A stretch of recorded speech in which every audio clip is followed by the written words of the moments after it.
Hello and welcome to Some of My Friends Read Comics. We've got Vince. There's nothing like withdrawing money other people deposit. We got Chris. Noted leech. Noted leech. And I'm Kia. Hello, welcome to the show. We are talking about some old comics today from the 60s. We are talking about the Blue Beetle, written and drawn by Steve Ditko, rest in peace, very recently passed away. We figured we would honor his memory by taking a look at some stuff he did completely on his own. Although he did write these under the pen name of DC Glanzman. We'll talk about that. But the Blue Beetle, many of you might recognize as a DC character. But this time period that he was writing these comics in 1967, was before they were even owned by DC at all. This was for Charlton Comics. A lot of those characters, like from Watchmen and everything, came from Charlton Comics here, which I really don't know very much about Charlton Comics at all. Vince, you were reading up a little bit on it? Yeah, so Charlton Comics, they didn't actually create the Blue Beetle. The Blue Beetle has been around since the 30s, although he was a different character, and we'll get into that in a bit. But Charlton started in the 50s doing a lot of like horror comics, including my new favorite title for a comic, Past Now Haunted Tank. This one is called This Magazine is Haunted. That was the name of the comic. It's fucking great. So that's my new favorite title. Ditko, so he did a lot of work for Charlton in the 50s before he ever joined up with Marvel. And actually Charlton had a lot of people that would be famous later, like they had Denny O'Neil, they had Mike Zeck, who did Craven's Last Hunt, I believe. So they had actually quite a few people, including Dick Giordano, who ended up being the managing editor of DC and actually ended up getting all the Charlton characters over to DC. He was very instrumental in that. So anyways, Ditko... And even this first issue, they're like, oh, Gary Friedrich just got a job at Marvel, so long. Yeah. Oh, yeah, like he's the guy who used to be writing all that stuff, and yeah, he's gone. Which is a little bit weird also, because this is right around the time that Steve Ditko left Marvel. He had been... Yeah, go ahead. He'd been working on Amazing Spider-Man, and I guess Doctor Strange probably, or Strange Tales or whatever, till about 67. And then he just got the fuck out. He was real mad at Stan Lee, and he was like, "I'm going back to Charlton. I'm going to bring back, everything good." And so he started working. Because they had to draw all those webs in Spider-Man. They get tired. So he was working on Blue Beetle, which this Blue Beetle is Ted Kord, and Ted Kord actually showed up about a year earlier in Captain Atom 83 as the second or third Blue Beetle. I'm not exactly sure. The other Blue Beetle was Dan Garrett. The second. Yeah, and they both, Dan Garrett and Ted Kord, make appearances, or kind of make appearances throughout this thing. Yeah, Ted Kord is the main one. He's the one that I think I associate the most with the Blue Beetle. He, in most of DC, the 80s and 90s, he was the Beetle, right? Watchmen is a parody of that guy. Yeah. But even Captain Atom, who he showed up in, is basically like Dr. Manhattan. So we're having a lot of similar parallels. I didn't realize until reading this book how much Watchmen was in this. A lot. Just the way the imagery is, the way he's got his car or ship thing called the Bug. Yeah, his big flying blue bug thing. Yeah, which is so cool. It is. And it looks just like Night Owl's ship that he bangs in the movie. I can't remember if he bangs he bangs in the comic too. We've never covered. Can I tell you, I never saw the Watchmen movie, and I have zero interest. Did you read the comic? Yeah. Oh, then you've seen the movie. Just listen to the music that would be your high school picks for what music should go over different scenes, and now you've seen the movie. Well, that's a good idea. Just Photoshop some music over. That'd be fun. Just all around the Watchtower, you put that album on there, and you're just like, well, here we go. So what happened with Blue Beetle? This is actually Blue Beetle volume number 5 that we're covering. Blue Beetle had a lot of short-lived volumes. I didn't realize when we talked about it last time, it had been coming and going and coming and going. Yeah. And we said these issues here, these were the only 5 issues. I think we said 6 issues last time. The 6th one was unpublished. Right, because they stopped making superhero comics. This Blue Beetle was coming out every other month, and then all of Charlton's basic line superheroes just stopped in 68. And then they went to make licensed stuff like Flintstones. How weird. Whoa. Not like Eisner nominated Flintstones.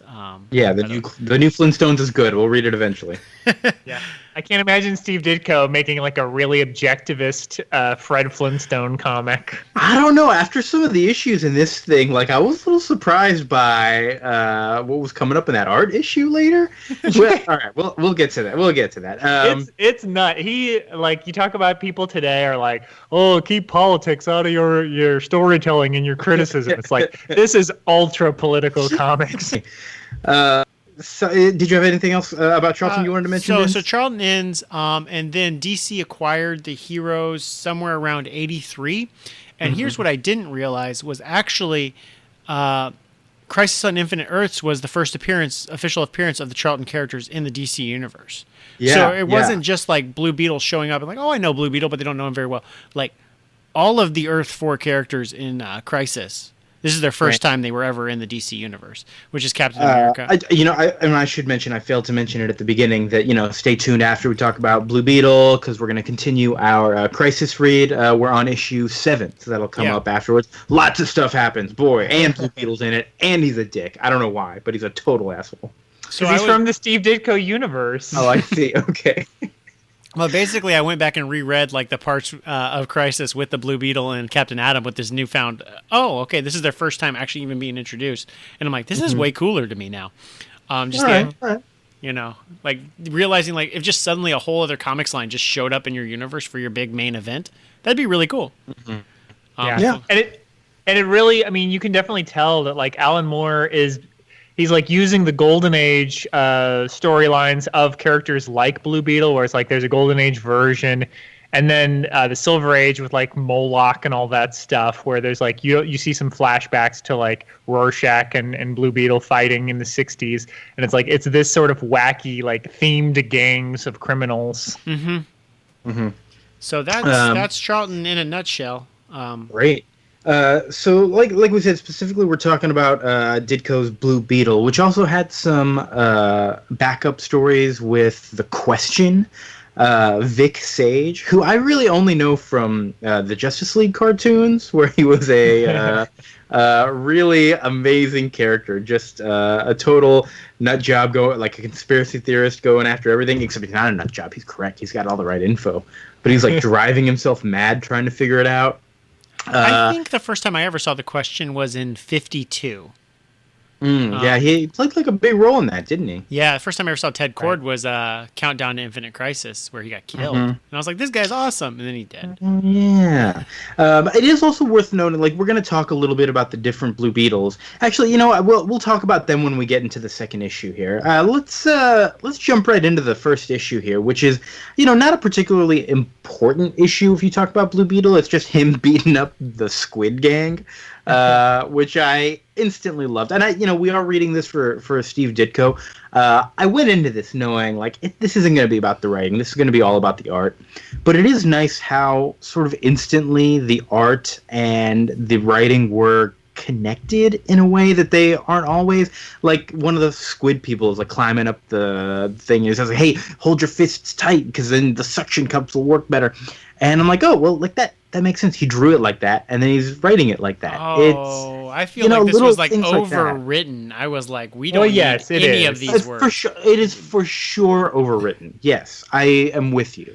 But there was that nice thing where like you can tell it's written by the artist, if that makes sense. Like there's a lot of like fancy inventions where like they kind of show you how it would work, and you're like, oh, that's neat.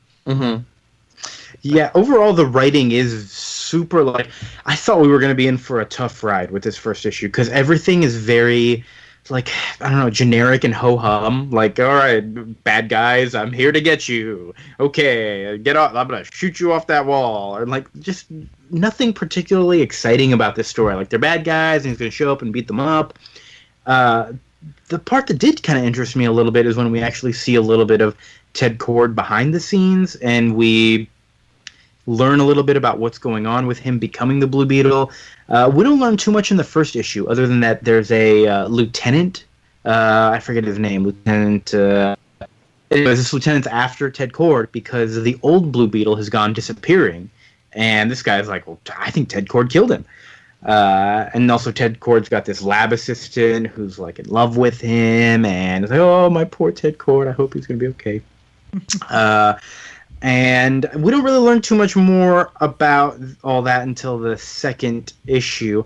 But like, I just want to, again, we're just talking about the art. There's just some crazy art. Like all the villains' costumes throughout this whole thing, I just love. They are the best cross between that Golden Age and Silver Age. Like this whole book is unmistakably still stuck in the Golden Age while still having like some of those fun Silver Age elements in there. I don't know. You guys want to talk about that at all? Or we can just keep going. I don't know. I kind of disagree. I felt like the Squid Gang was just like, they were like monochromatic, dichromatic. It was like we've got kind of a drab orange suit and then a gray and then a brown belt, and that's just us. We don't have. You're right. They were boring. I think everyone else who came in afterwards started to get more exciting. Like there's even who's that guy in the middle? I did lose track of a lot of these bad guys, but there's some dude with like a red cape and sparkles on his outfit for I don't understand why, and like a bat mask or something like that. I love that guy. I don't know who he is, but I love him. Oh yeah. That's issue 4, right? Where they go to that island with the treasure.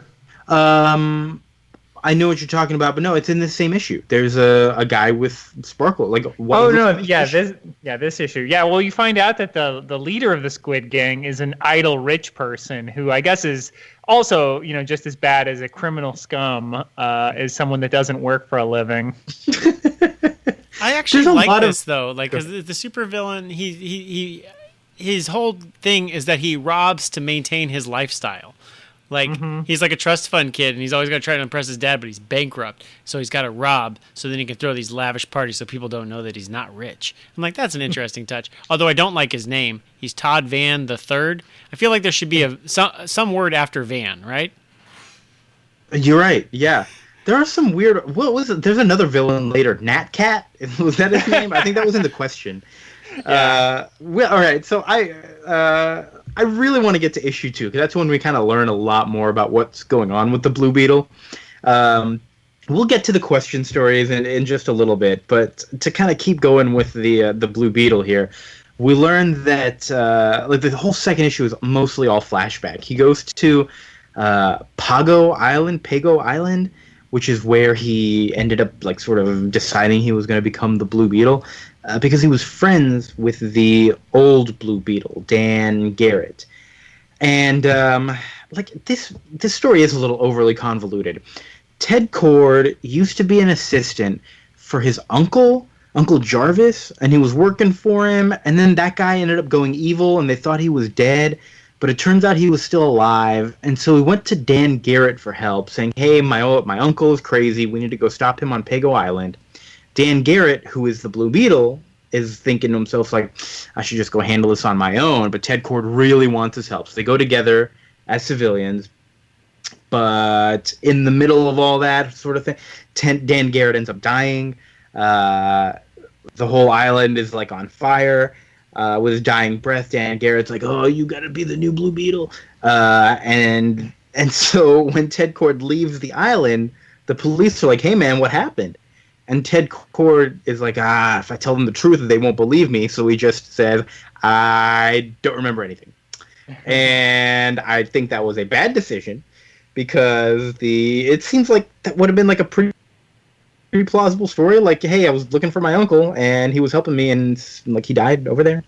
But no, just feigning ignorance. Anyways, it is worth mentioning that the two Blue Beetles have very different power sets. I guess the old Blue Beetle seemed to have some sort of a mystical beetle amulet, something like that was giving him powers, whereas Ted Kord is like a rich dude who made all of his stuff Batman style. And he's telling us all this flashback because of what's his girlfriend's name? Nora, the assistant? Tracy. Oh, Nora is the questions. Yes, sorry. The blonde, in the question. Yeah, well, I mean, again, old comics, the women aren't particularly well written. They're just there to, like, be the girlfriend, right? A little disappointing, but it is. I thought she was a little more proactive in this one, though. Well, because she does go to the island. She doesn't know that Ted Well, she does. She finds out like immediately. But for the first part of it, she's like, "Man, Ted keeps getting bugged by this cop. I'm gonna go find some evidence to exonerate him." So she goes to this spooky island by herself. How'd she get there? I don't know. But she got there. She's she's very resourceful. So she's like proactively like, I'm gonna solve Ted's problem. I'm gonna do this, and then. And she's like, "Oh shit, it's Blue Beetle," and he's like, "By the way, I'm Ted." And I'm like, "Man, you revealed that in the second issue. Like, we're not dicking around here." Yeah, I like that. He was so happy that then she would go to the trouble. And then she's there, like, actually, she does pretty good because she has like voice modulator, so she can lie to the cops for Ted. I like her. I like Tracy. I'm all right with Tracy. You're right. You're reminding me. I do like her as well. Yeah, compared to like Karen Page and Daredevil in the Silver Age, she's way better than her. Where all she does is cry and be like, "Oh, if only you weren't blind, Matt, then we could date." Hey, she later gives him AIDS. That was a bad story, by the way. Yeah, that's not good. But we should also mention Blue Beetle, when he takes his mask off, he looks like Peter Parker, aged like 25. Ted Kord is super nondescript. Yeah, I had a hard time with a lot of ages throughout this. He looks a lot like Peter Parker, though, if he just filled out a little bit from like Ditko, drawing him in high school. Okay, so let's see. Is there anything else in the second issue we got to talk about? The second issue is where it becomes very clear that the Question is a serial killer. Oh yeah, okay. So let's stop for a second. We'll talk about the Question backup stories. In the first one, we're kind of introduced to the Question, whose name is Vic Sage,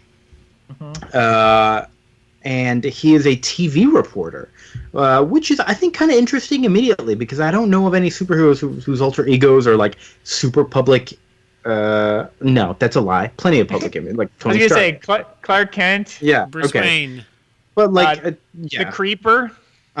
Is Jack. Jack. I take it all back. The Creeper, though. J. Jonah Jameson Jr.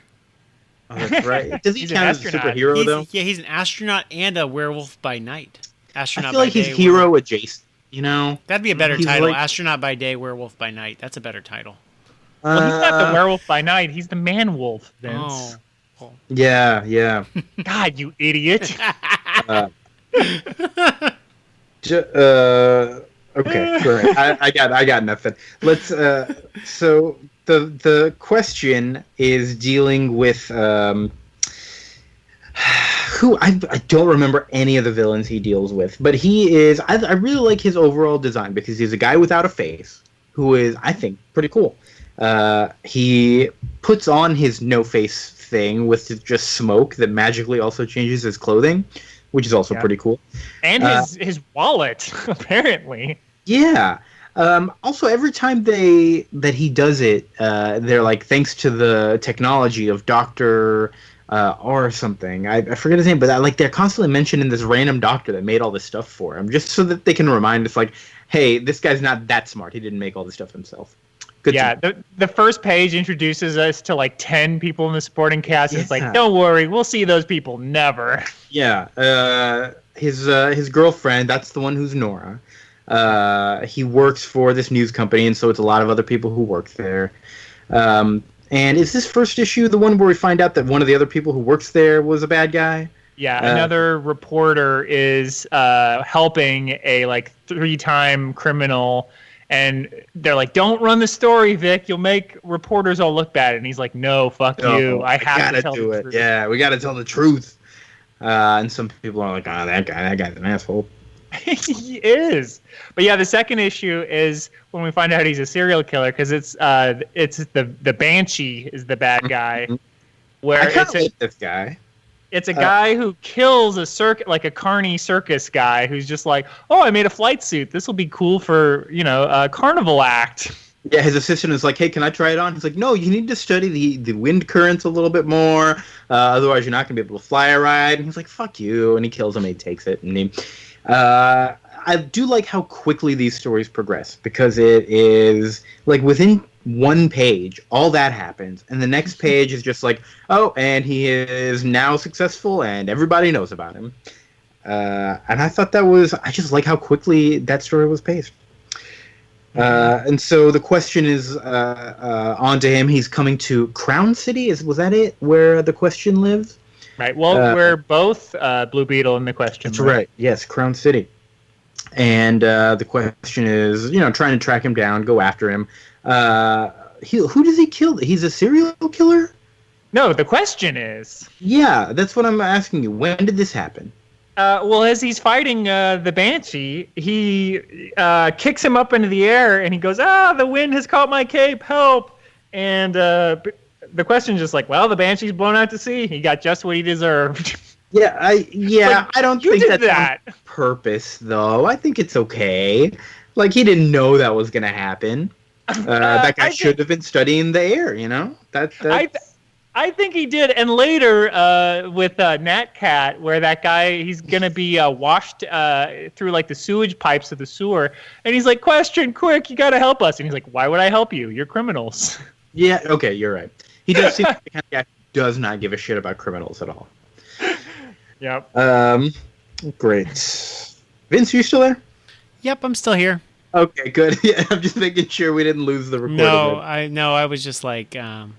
I didn't. Cool. I stopped reading the question stories. They got a little too overwritten for me. I don't blame you. I almost stopped reading it. I think I stopped reading the fourth one after all when the girlfriend was kidnapped by Nat Cat. It lost me. And you know what I'm gonna say? I don't. You know what I don't like about this book? The lettering. What? The lettering is terrible. You know who lettered it though? Did you see in the credits? A machine. A period machine. Yep. That's funny. No, the lettering is not only just like awkward, but the way the words are spaced within the bubbles and like broken up from line to line, it's just jarring, and I just don't understand it. One day I'll get you guys to appreciate lettering. I think it was this time. I always appreciate lettering. I just don't think our fans appreciate it as much as we do. That's all. Folks, if you want to hear us if you want to hear us talk more about lettering, if you would like to see an all lettering spectacular episode, make sure to send us mail. I will do a whole episode for our Patreon subscribers about lettering Ninja High School. I'll do it. What's our mailing address? Stick, P.O. Box 963, New York City, New York State 10108. Mail at theinternet.com. That's right. I'm sure you can find it. Just comment somewhere and it'll show up. Magic. So on to issue number 3. We have the Batman. Yeah. These guys, again, I was talking about how much I like the designs on all these villains. These guys are colorful as fuck, and I love it. I don't know what they're supposed to be. They're just crazy. Well, I love also that like there's like the cops or somebody has a casual mention that like I think this might be the old Fleeter mob. Yeah, I love it. Which is a really cool world building that like, oh, this gang is just another gang from like another issue or something. But yeah, they're rebranding. I'm like, that's just a cool little everything in this issue. I'm like, there's some really cool ideas in this one. I really like this one. Mm-hmm. The madmen are robbing a bank. They're assholes about it, and I love it. And the Blue Beetle shows up, but they steal his gun. He loses his gun. Well, it's weird because he's fighting them. He's like, man, if I could only get my fucking gun out here, then this fight would be over. And we're like, whoa, bro. But it's also not like a gun. It's a flash gun. Hey, that's the MacGuffin of the whole issue. Yeah, spoiler. Whatever. We know it's not like a regular gun because they can't fire it. Well, that's the cool thing is the whole issue is the idea of like, well, also Blue Beetle lost his gun. The entire news cycle is like, what's the deal with these superheroes losing these like fancy guns that nobody knows how to use? He's the real menace. And meanwhile, the madmen are just like robbing things like they don't know how to use Blue Beetle's gun, but they keep being like, don't make us shoot this. Don't make us shoot this. Because it's crazy. And so it's a really cool MacGuffin because you're like, what is up with his gun? We got to get this gun back. But also it's like informs you like these are the Blue Beetle's powers. It's a really like secret good issue to like explain his powers, but also do like a weird MacGuffin. It's really, really smart. I'm going to steal this idea. That's a good thing to steal. Tracy, his girlfriend, just says, "Hey, why don't you just go on TV and tell everyone what your gun does?" He says, "Nah, they won't believe me." That's always his answer for everything. Like it would be so easy. Nah, they don't believe me. It's all right. I'll have to go get it back myself. Except the thing that's thrown a little wrench into everything is that the old Blue Beetle, Dan Garrett, thought to be dead, has mysteriously surfaced. What? Who could? Is this really him? What's going on? Ted Kord doesn't know. The lieutenant doesn't know, but they got to get to the bottom of this. And Blue Beetle, Ted Kord, is just like, well, he's probably going to want his identity back. So before that, I should get this gun back so that he's got a nice clean slate. So he does. It's a nice little fight. I really enjoyed him getting captured by the madman and burning off his ropes and all that. Like, it was just, I thought, like, with the first issue that the writing was going to be just like so terrible, but I do feel like the writing just gradually got better and better and better. I don't know if this is maybe the first thing that Ditko had written, but he's sort of instantly getting better at it, I think. It's kind of incredible how turned around I am from the first issue. I don't know if you guys felt the same way, but just like not as terrible at least, right? I think the issues, the problem with these books, and I'll go to my conclusion, is that it's very early, so it doesn't know what kind of book it wants to be. And so there's a lot of like villains thrown at the wall that don't necessarily logically make sense for this character, or the types of stories. And that sounds like, well, a superhero can do any stories he wants, but just look at the 3 Thor movies.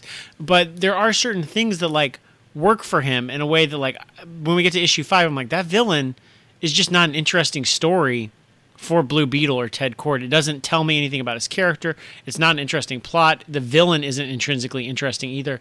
And the way like a Batman is, like, his villains, like... I disagree 100%. Okay. I think issue 5 had the most interesting villain of them all, but we'll get there.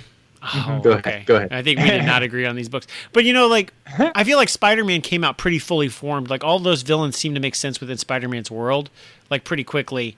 I know there were what you're saying. A lot of early issues where they were throwing shit at the wall. I know what you're saying, but he does fight aliens in like that second or third issue. Oh, really? Yeah, and then they later said it was the Tinkerer pretending that they were aliens to retcon away. Like, why is Spider-Man fighting aliens? So somebody had to go back and fix that. But yeah, I think, and this is a good issue. It reminds me, I think the thing is, Ditko, I mean, obviously he was basically plotting Spider-Man issues. Like the last probably 15 to 20 issues of Spider-Man was all his plots. And then the dialogue wasn't his. So, like, I think these story ideas are pretty good. Like the rich guy who's like framing, or who's, where Ted Kord's like, why can't I find their getaway vehicle or whatever? And it's because they're hidden in the ship. And then this one with like the gang and everything, I thought it was a good little like Batman style caper, but it's just like, I don't know, his character work is not really there.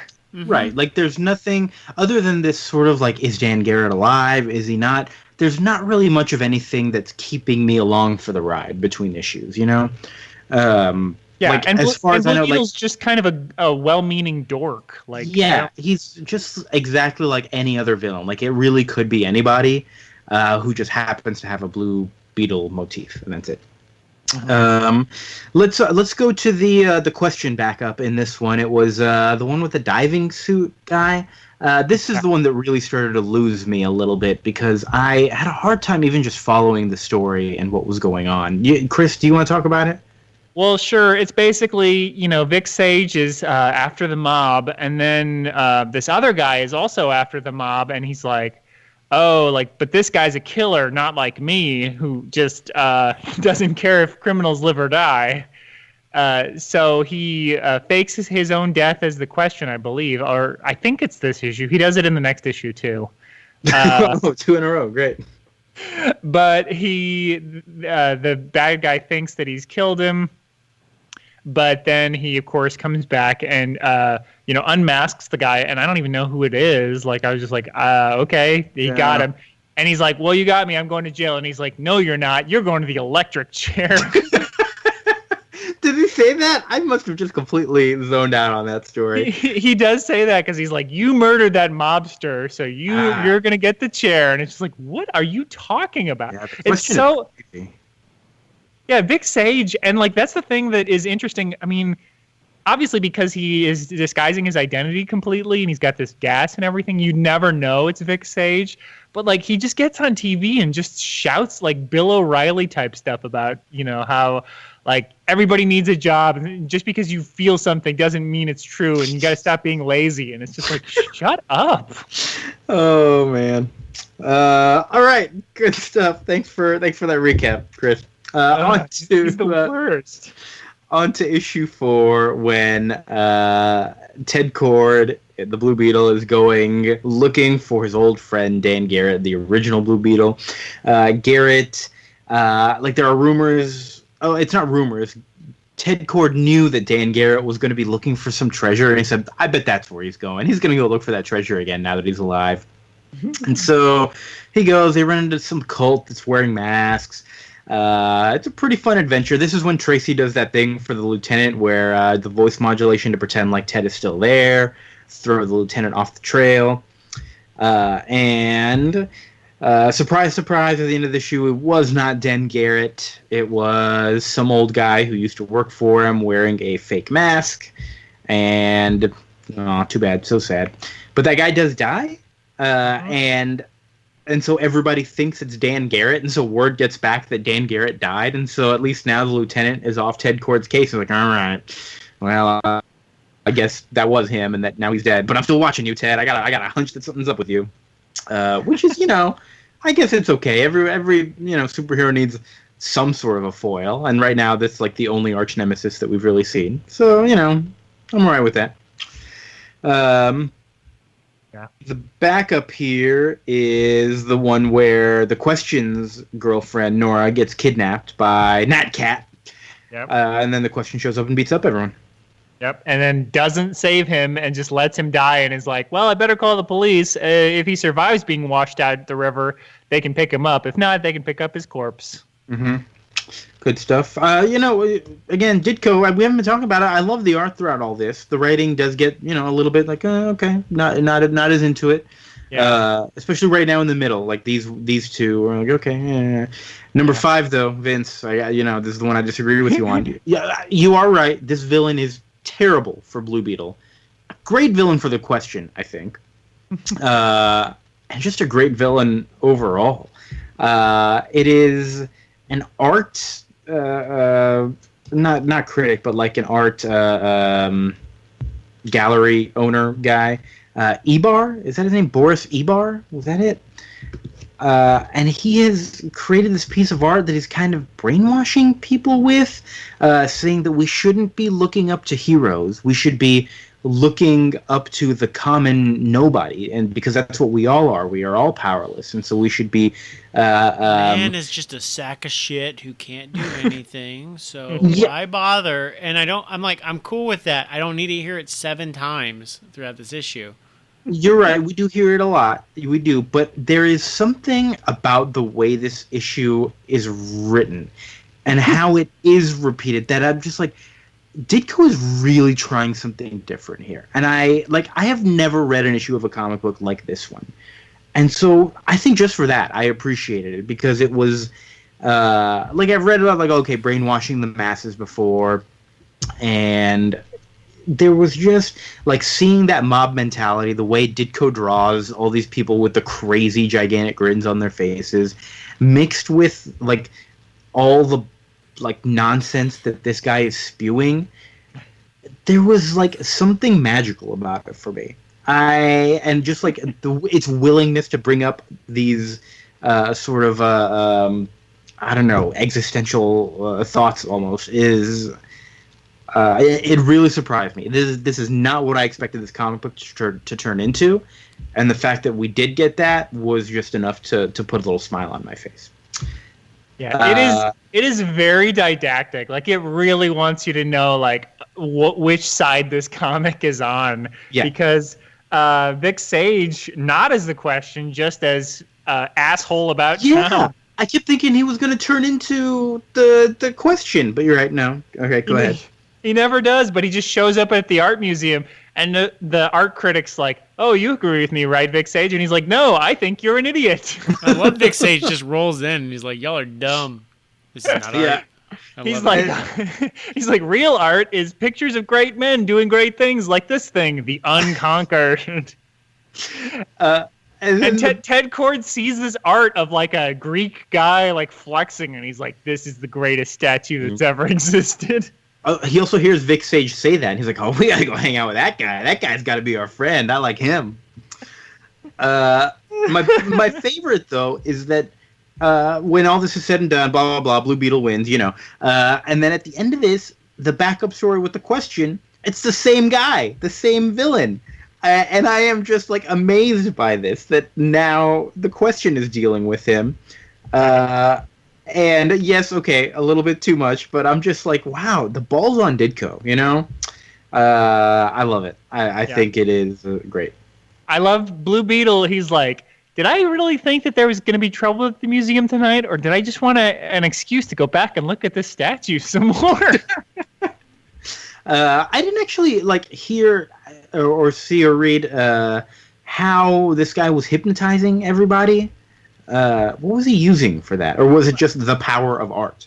Yeah, I was going to say it. I mean, it's just because it's that sad sack guy. I mean, I didn't see anything in that first story. Okay, but people are going so crazy over it that I assumed I must have missed something where they were being brainwashed. But well, no, they're hippies, so they are easily influenced. You're right. They are stupid hippies. Wow, what a bunch of fools. And then, so issue number 6 is the one that was unpublished. Did you guys flip through this one at all? No. I really recommend it because it was not colored. It is just Steve Ditko's pencils and inks, and it is so clean, and you really get a great sense of what Steve Ditko is capable of in this. The story, I didn't read the whole thing all the way through, but the story was about some scientists developing an invisible suit, but it didn't quite work well enough because it didn't hide all the parts of the suit. So you just see kind of like a rubber band man almost. Oh, that's a cool design. It is a really cool design. I love watching the Blue Beetle fight this guy. I think art-wise, this might have been my favorite issue overall. It is something that I, again, just have never seen. And, again, kudos to Ditko for just, constantly trying new stuff. Because I think that if the Blue Beetle had kept going, this issue, number 6, is what it would have turned into. More science-based villains and Ted Kord being okay, hey, you created this gadget and it's going wrong, and now I'm going to, track it down for you or whatever. But it's always going to kind of look crazy and cool. And even towards the end, elements of it start to get a little bit Doctor Strangey with the background designs. Yeah, I really like this one a lot. Figured we weren't going to talk too much about it, so again, a lot of words. Oh, DC Glanzman, you gotta pare it down. A Machine has a lot of work ahead of him. A Machine, yeah. You're working that guy too hard. Yeah. Or gal, I don't know what the A stands for. But yeah. I will say, I mean, it's obviously that ship has sailed, and Marvel Unlimited is a cool service for reading old comics. But I did get a new appreciation for a lot of older comic art by reading those Marvel Essentials back in the day, because you can really tell, somebody, it's, you hear oh, Jack Kirby's a great artist, and then you look at the Fantastic Four art, and you're like, this isn't that good. Because nobody can color in the fucking lines. Yeah, because the coloring is so bad. It's disappointing. But if you look at the black and white art, and then you look at when a replacement artist comes in, and you're like, ugh, this sucks. Mm-hmm. You really get what makes them special when you're just looking at their pencil work. Yeah, I had a few of those old Masterworks collections that were in black and white. I think I had the first X-Men one. And yeah, there's just something great about being able to see this. It's not as exciting necessarily, but sometimes it's more exciting. I don't know. I like it. It gives you a different appreciation for sure. Yeah, to me it makes it a little less I would always pick the color if I had the choice, even as an adult. As a kid, it's I want color. But as an adult, I was like, oh, there's I understand more if I'm looking at it in this way. I would still rather see the color because it's a little more fun usually. Mm-hmm. You want to know the first full black and white comic I read? Bone. Good stuff. Ken Bone. Ken Bone? Ken Bone, Civil War. Oh. All right. Guys, I really like that joke. I'm just gonna say it. All right. So, anything else to say about Blue Beetle? Oh, I did want to mention, we talked about the old Blue Beetle had that mystical amulet. Worth mentioning the new Blue Beetle, Jaime Reyes, I think that's his name, right? Kid from El Paso. He has gone back to the mystical amulet, like this thing found him. I also, I know I talk about Justice, about Young Justice a lot on this show, but man, I love the Blue Beetle on that show and how they do they've got a blue beetle, a black beetle, different colors of beetles, and man, that show. We should just do an episode where we just watch the show and don't read any comics at all. Beetle Corps? Beetle Corps? Like the Green Lantern Corps? Like they have the red beetles and the...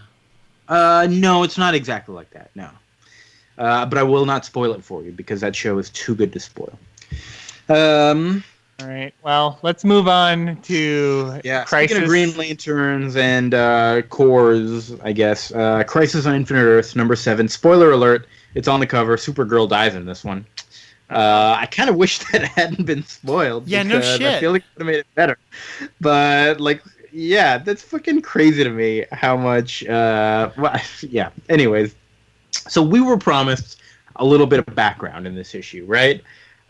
Instead, we get all of the fucking background. This could have probably been the first issue of Crisis, I think. I really think, yeah. It would have been much better as a first issue. So listen, I was reading this thing and it felt like a first issue, and then I was reading this thing and it felt like the last issue, and now I'm wondering if this is secretly the only issue of Crisis on Infinite Earths. So let's talk about what we learned. So we start with... No, can I tell you the thing I really loved? On the very first page, Pariah says, "Tell me, why am I a part of this crisis?" And I really wanted to know the exact same thing. Sorry, I cut you off. Vince. No. That was the exact same line. Oh, because sorry. he's like, what did the Monitor intend for me to do? And I go, we have spent if there's anything I've learned after the last 6 issues, basically... You show up whenever universes are dying. Monitor didn't fucking intend anything. You just show up, you dumbass. And then they proceed to explain why he has a higher calling. But I'm like, this completely flies in the face of, I don't know why I'm always here at the end. Monitor didn't have any reason for you to be here, but And then he fucking talks to Lila, and he's like, so why am I here? And she goes, this is no time for explanations. Let's have a long road trip to Earth, and I won't explain it then. Until everybody's here. And I hate that storytelling device of I could literally explain this to you in 30 seconds. In 30 seconds. Because we have nothing fucking else to do. I think it would take more than 30 seconds because it's going to take more than 30 seconds for me to try and retell it right now. And this is the thing that bothered me about Lost. I'm like, I'll tell you when the time is right. And I'm like, go fuck yourself, Henry. Yeah. You just haven't figured it out yet. That's all. All right, so what's going on here? The story, I think I'm starting at the beginning here. We're gonna go way back. So, those blue dudes who created the Green Lanterns on the planet Oa? Oh my God. I forget the name of their race. The Owens. But the Owens, I guess. Yeah, the ones that we haven't seen at all in the first 6 issue of Crisis. Great. So they, way back when, had one of their members of their race accidentally create a multiverse and a whole bunch of evil stuff and a whole bunch of good stuff too, but also evil. And they said, "Boy, this guy's terrible. We gotta send him away." And this evil planet was created where the Monitor was born. It was the anti-monitor. I'm sorry, the anti-monitor. This is the dark universe, or the antimatter universe. The dark counterpart to Oa, which I forget the name of this other equal. Cord. It's Cord. Oa and Cord. Oa Cord. Oh, I'm not fucking kidding. Wow, I didn't even get that. Oa Cord. Okay, great. So awkward storytelling. Damn it. So Cord is the evil version. Oa is the good version. And so on each of these planets, the Monitor and the Anti-Monitor are born. And, the Owens are boy, this guy fucked up. We're going to exile him, but also we're going to try and make good. We're going to create the Green Lanterns, blah, blah, blah. So after all this stuff happens, it's like almost a ticking time bomb sort of thing where the Monitor and the Anti-Monitor like wake up and they start fighting each other. Wait. I want to establish here though. Yeah. Lila does 4 pages of flashback, and then Pariah says, "I'm gonna let you finish, but I'm about to do 4 pages of flashback." Yeah, I'm just gonna steal it from you for no good reason. Well, he is directly involved in this portion of the flashback because after the Monitor and Anti-Monitor fight, they end up knocking themselves into comas or something like that. And meanwhile, Pariah is a scientist on some planet, and he's like, I want to do good. I want to do research. I'm learning too much about life. And they're like, you got to stop. You're going in too deep, man. And he says, no, I got to keep learning more. And he learns so much, and he creates some device where he can go explore this universe, but he accidentally destroys that entire universe. Which somehow makes him immortal. Somehow makes him immortal, and he's stuck in there. But also, that's the universe where the Anti-Monitor was, and so now the Anti-Monitor is freed. No, well, now because the universe is now gone and it's a vacuum, the Anti-Monitor can take over this vacuum, and therefore he gains power. And then the Anti-Monitor's like, ding, ding, ding, ding, ding. If I make universes disappear, I get more power. Mm-hmm. And so that's what the Anti-Monitor is doing. Now 7 issues in, we finally understand why the crisis on Infinite Earths is occurring. And it's not even infinite anymore. It's just 5. You're right. Crisis on 5 Earths. All the infinite ones are gone. Jeez. So we have... we should say we have Pariah, Lila, and Alex Luthor who are telling this story now to a representative from each of the remaining Earths. You've got the 2 Supermans. You've got Blue Beetle from the Charlton universe. You've got Quantum, was that her name? Quark, that's it. Quark, whose universe was the one that Pariah accidentally destroyed. And you've got somebody else, I don't know, from another universe. None of it's important because Uncle everybody Sam. just knows. Oh yeah, Uncle Sam. Yeah, he's cool. I like that guy. He's like, hey, we should not be fighting amongst ourselves. We need to get some action done.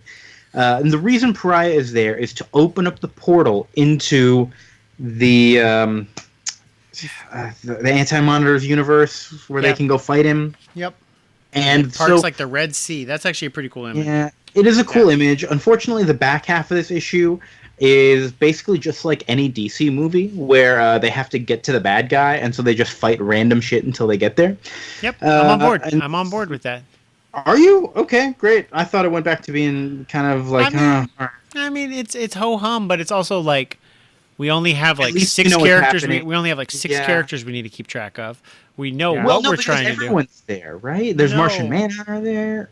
It's a limited cast. And we also forgot Captain Marvel, Shazam. You're right. The whole Shazam family is there, yeah. Captain Marvel, Baby Marvel, Uncle Marvel, Grandpa Marvel. Taki Tawny. Dr. Light is there, the new Dr. Light, the female version. It's fucking weird that they call her the female Dr. Light to her face, right? Yeah, that is weird. It is very weird. Hey, female Dr. Light, come help us. I'm the only Dr. Light in my universe. Why do you have to... Like... Yeah, she's also like a bit of a jerk who doesn't care about anything, but she sees Supergirl working so hard to fight and beat the Anti-Monitor, even though it's like actively hurting her, and she's like, oh my god, all of a sudden I'm good now. And I think it's like probably about that fast, as fast as I did it. And we see Supergirl like really sacrificing like everything. Like, God, at this point, I just don't know if Supergirl's going to make it out alive. Like, I'm really starting to worry about her. Good thing I didn't see the cover of this issue. Yeah. She manages to destroy all of the Anti-Monitor's machines, because I guess he was using machines to destroy infinite universes. I don't know. But he is. And she's dead and the machines are destroyed. And then the last few pages are all just sort of like, you know, sadness about her being dead, and that these 5 worlds that were going to converge onto each other and collapse have now stopped. And so there's no crisis anymore. Well, like the last few pages. What? Go ahead. Somebody. The 5 Earths are hanging out there still. They're just right next to each other. And Anti-Monitor does like fly away in his little spaceship, so I mean he'll be back. The whole last few pages feel like everything has been resolved, because it's all of a sudden like we've kind of forgotten about any crisis happening. It's just like, oh, we're having a funeral, and Batgirl is talking, Batwoman is talking. Batwoman? Batgirl. It's Batgirl. Okay. Yeah. Is there a Batwoman? Yes. I don't know. At this time, is there a Batwoman? I mean, it was Kathy Kane was the Silver Age Batwoman. Yeah. I don't think there might have been one on Earth 2 or Earth whatever, but what about a Superwoman? In Earth 1. Was there a Superwoman? I don't think so. Interesting. Sorry, I just realized it's like kind of weird. How about a Batboy? Is there a Batboy? Now, okay, sorry. I'm going to ask these questions about everybody. What about a Green Lantern boy? Yeah, this issue kind of ends, leaving me kind of almost feeling, again, like this is the last issue, like it's over. I know it's not, but like I'm just wondering, I don't know. This whole thing felt weird to me. Like I know it's better. It's oversized better. Also. I don't think we mentioned that it's 41 pages. 41 pages, man. Ugh. Like it has a defined beginning, middle, and end, and it also has like kind of like an epilogue.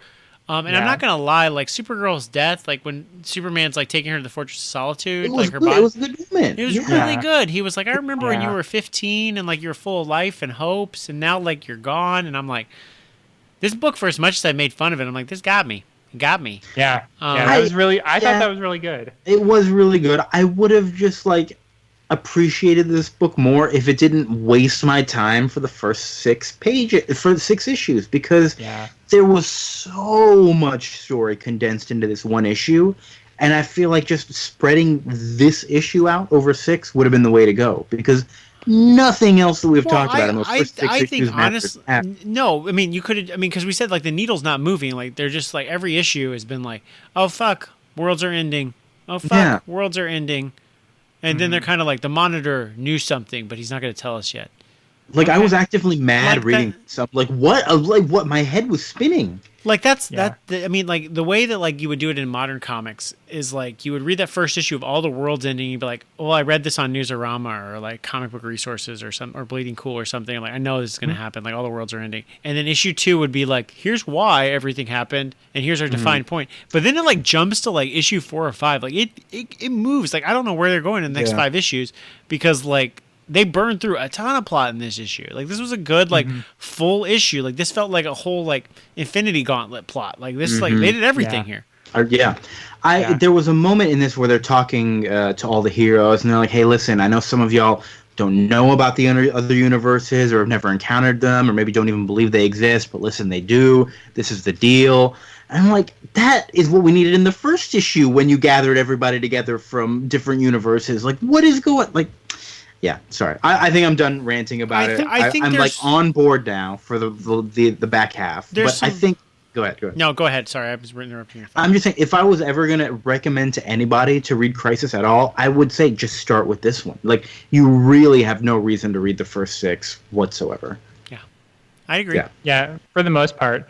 I do think, I mean, I don't know that this would work as a first, because this is the end of the initial arc, so like I would say this would be like the 3rd or 4th issue of a 12-issue arc, or maybe of a 6 to 8 issue. But I would argue that it's also the beginning of the first arc, because they don't explain what the arc is until I think it's issue 2.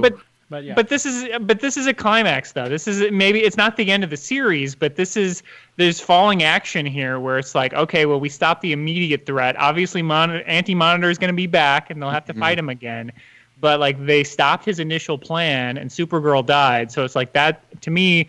That should be the end of 2 or 3 issues of this is what they were trying to do, and then you can kind of be like, okay, but it's not over. That was just it's just getting Princess Leia off the Death Star. It's not the end of the movie. Like this is just Obi-Wan Kenobi's dead. Yeah, it's pretty much that we won, but we lost. Yeah, exactly. Yeah. So it's like you've achieved something and you lost something, and now you can move on. So I don't think you wouldn't recommend starting New Hope 40 minutes in. There's a little bit of fluff to that movie, but I think it's good. But yeah, I mean, there's too much. The 6 issues is way too much. Yeah. For where you go, especially because it doesn't introduce you. Like, we know who Pariah is now, and we finally know who Harbinger and the Monitor are, but like, it took forever to know who those people were. Like, I'm gonna go back to the first issue real quick and just look at that giant splash page of all those heroes that are introduced. None of those people are like even in this book. This issue number 7. It's so bizarre. I flipped ahead to issue 8 and I'm like, oh yeah, Batman's in this book. Joker was in issue 2. He's on the cover of like issue 9 or 10. So anyways, like, yeah, I'm still mad about this series on the whole, but I'm at least back on board and ready to get excited for the back half to see where it takes us. I would say, though, there's some other cool things, though, that, like, it really seems like they're pushing the Charlton characters, which we learned about this issue. Like, Captain Atom asked, like, a lot of practical questions, like, we're in this other universe. Like, are my powers even going to work? And then, like, even Superman's like, man, my powers don't work at all here because I'm not in front of a yellow sun. But Captain Atom, he's sure a badass, isn't he? And I'm like, man, they're really trying to push these Charlton characters on. It's like, we acquired them. We're going to launch some stuff with some JLI later. I was like, was the Spectre a Charlton character? No. Okay. No. I did get a little confused because Pariah looks a lot like Spectre to the point where I got confused. I was like, oh wait, no, that's Pariah. Yeah. But then later Spectre shows up and I'm like, oh wait, that's Spectre. Okay, great. Yeah. And then also, I mean, because like Earths 1 and 2, I think I mentioned before, they ran into each other all the time. But yeah, I do feel like they're trying to push Captain Marvel and the Charlton characters more because Captain Marvel, he probably teamed up with Superman, but they bought it from Fawcett in like 70 something. So he was also a relatively new DC hero that didn't know like all the other heroes. Wasn't Fawcett also like the name of the planet or the name of the city or something like that where they lived? I feel like I heard that name mentioned in this issue towards the beginning. Yeah, that would make sense. Yeah. Yeah, I liked that this issue, which it features, the very sad death of Supergirl and Superman flying her corpse into space, also has a talking tiger from the Captain Marvel comic. Yeah, I like that. There was Beast Boy had a few funny lines. He also said something really inappropriate, I think. A few fanboy lines, like fanboy, like. It seemed like Wolfman got a little cheeky in the middle here. Supergirl has some weird lines too that I can't remember off the top of my head, but yeah, she basically apologizes for Super Breath being stupid. Oh yeah, that's right. That was so weird. She says this might be one of my dumber powers, but it's gonna come in useful right now. I'm like, what? Why would what? So strange. Really threw me. I'm trying to find that Beast Boy line real quick. It's all right. It's not worth it. Yeah, I think we're. Oh no! I remember now. They're talking about the whole Captain Marvel family showing up, and it's like Uncle Marvel, blah blah blah. He says, "Boy, if Baby Marvel and Fetus Marvel show up, I quit." I'm like, what the frick? Calm down, Beast Boy. Get out of here. Jeez. Speaking of which, Bat Fetus is in the next issue. That's going to be exciting. So sorry, I made a joke just as inappropriate as Beast Boy there. You can cut it out of the episode. So let's get out of here. I think I'm tired. What's going on with the next episode?